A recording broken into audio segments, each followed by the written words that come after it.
السلام عليكم ورحمة الله وبركاته. أعوذ بالله من الشيطان الرجيم. بسم الله الرحمن الرحيم. أينما تكونوا يدرككم الموت ولو كنتم في بروج مشيدة. সম্মানিত হাজিরিন, এই মউত সকলেরই ঘটবে। আল্লাহ রাব্বুল আলামিন কোরআন শরীফের মধ্যে বলে দিয়েছেন, আইনামা তাকুনু, হে দুনিয়াবাসীরা তোমরা যেখানেই থাকো না কেন, ইউদরিকুমুল মাউত, মউত তোমাদের নাগাল পাবেই, মৃত্যু তোমাদের ঘটবেই। ওয়ালাউ কুনতুম ফি বুরুজিম মুশাইয়াদা, যদিও তোমরা মজবুত দুর্গের ভিতরে যদি আত্মগোপন করে থাকো, তারপরেই যথা সময়ে আমার মউতের ফেরেশতা আজরাইল তোমাদের সাথে সাক্ষাৎ করবেই, যথা সময়ে তোমাদের মৃত্যু ঘটবেই। মরণ থেকে তোমরা যেখানেই পালাও না কেন, মৃত্যুর হাত থেকে তোমরা কেউ রেহাই পাবে না। এটা হলো আল্লাহ পাকের ঘোষণা, 100-এর মধ্যে 100 সত্য। কুল্লু নাফসিন যায়িকাতুল মাউত, আল্লাহ পাকের ঘোষণা, প্রত্যেকটা প্রাণশীল বস্তুকে মৃত্যুর স্বাদ গ্রহণ করতেই হবে।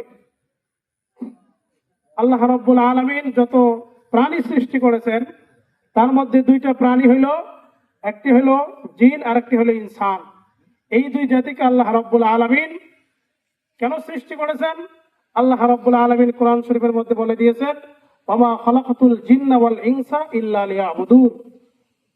আল্লাহ নিজেই বলেন যে আমি জিন ও ইনসানকে তথা মানব দানবকে আমি সৃষ্টি করেছি কেবলমাত্র আমি আল্লাহর ইবাদত বন্দেগী করার জন্য, আমার দাসত্ব করার জন্য, আমার আইন মেনে দুনিয়াতে জীবন যাপন করার জন্য।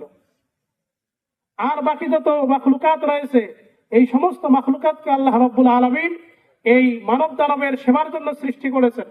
আর মানব দানবকে আল্লাহ রাব্বুল আলামিন তার হুকুম হাকাম মেনে দুনিয়াতে জীবন যাপন করার জন্য সৃষ্টি করেছেন। কেন? আল্লাহ রাব্বুল আলামিন তাদেরকে আখিরাতের জিন্দেগিতে তাদেরকে জান্নাতি করতে চান, তাদেরকে জান্নাতি বানাই দিতে চান। এই নিয়তেই আল্লাহ রাব্বুল আলামিন দুনিয়াতে মানুষকে পাঠাইছেন, যেন তারা দুনিয়ার এই অল্প সময়ের জিন্দেগিতে তারা মনটাকে আল্লাহর বিধান মোতাবেক তৈরি করে, আল্লাহর বিধান মোতাবেক জীবন যাপন করে।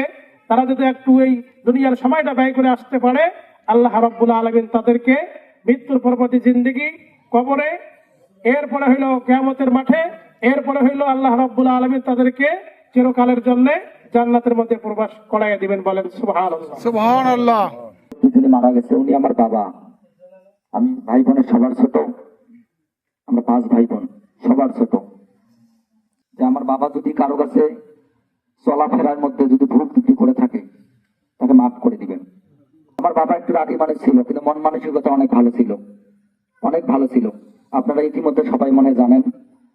তা আমার বাবা যদি চলাফেরার মধ্যে কেউ ভুল ত্রুটি করে থাকে আপনাদের মাঝখানে, কথাবার্তায় হোক, আচার আচরণে হোক, লেনদেনে হোক, যদি করে থাকে, আমার বাবাকে আপনারা মাফ করে দিবেন। মাফ করে দিচ্ছেন তো ইনশাআল্লাহ?